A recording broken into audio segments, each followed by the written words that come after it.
therefore come back here. One thing that we have seen in Kebbi, because this is the first state I'm coming in the northwest.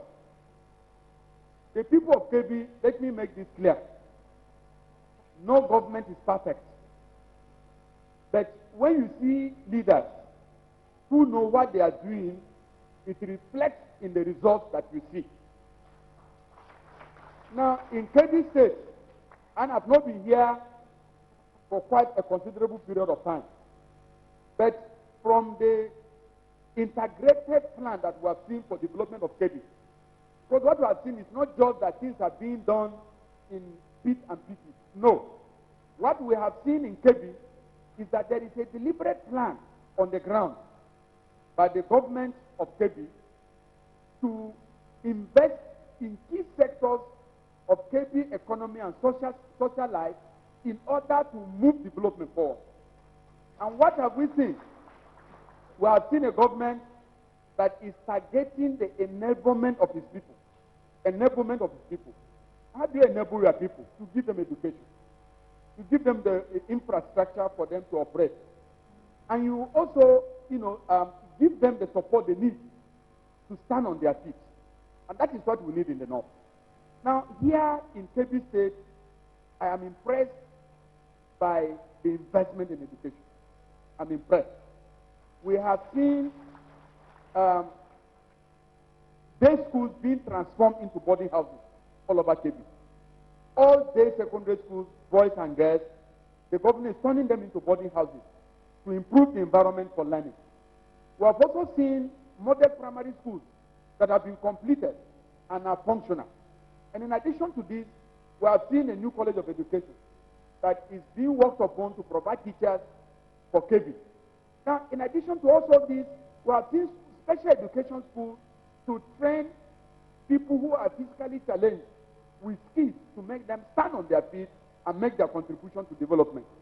And when you add this to the infrastructure that the state government is providing at Kebbi State University of Science and Technology at Alero, then you will be sure that definitely, if His Excellency keeps his eyes on the ball and continues to invest and partner with the federal government, I am sure that in the next 10 years, Kebbi will be in the forefront of educational development in this part of the country.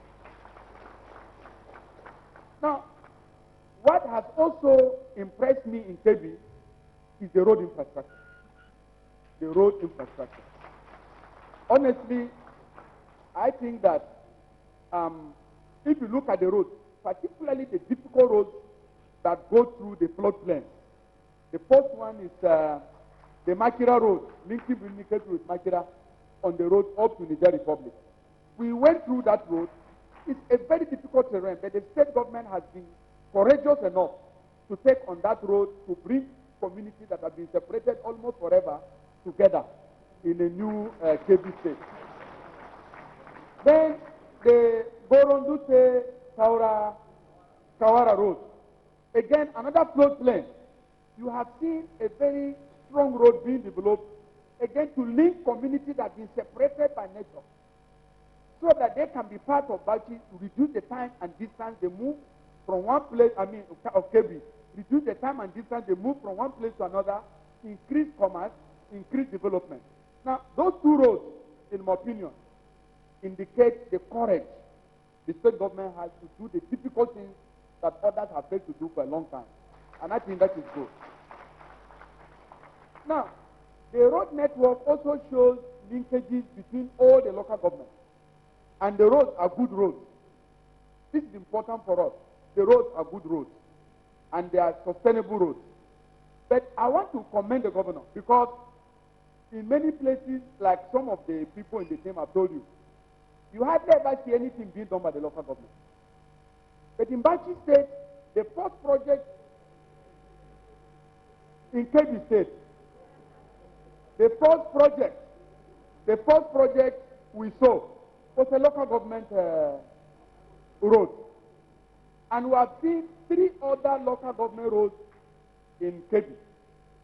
Now, what it shows is that the state government is not taking over the resources of local government.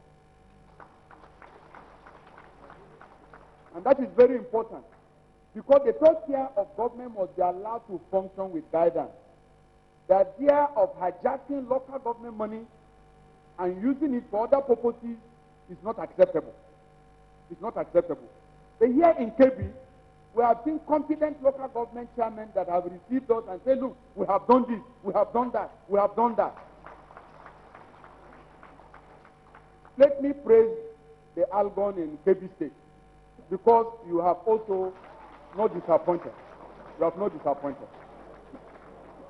Now, but I am talking about care, because government is also about care. Taking advantage of the power God has given you to look after the vulnerable. Now, when we are driving with the governor, he said, look, watch through Birnin Kebbi. You will see that there is no madman on the street.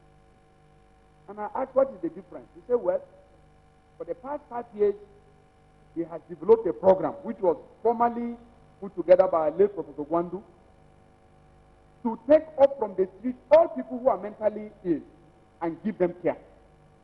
And we came and verified that this is going on.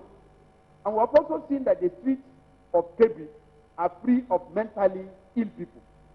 These people are being looked after. This is very, very important. And I said, if every state government will take up the mentally ill from the street and the socially vulnerable, then the care that government is supposed to show to people will be appreciated. And these people can also be treated and returned back to normal life. In this country, you think people are made in the spirit. It's not spirit. It's stress, it's disease, problems. So I think it's important that this program for the mentally ill in Kebbi be copied in other states of the Federation.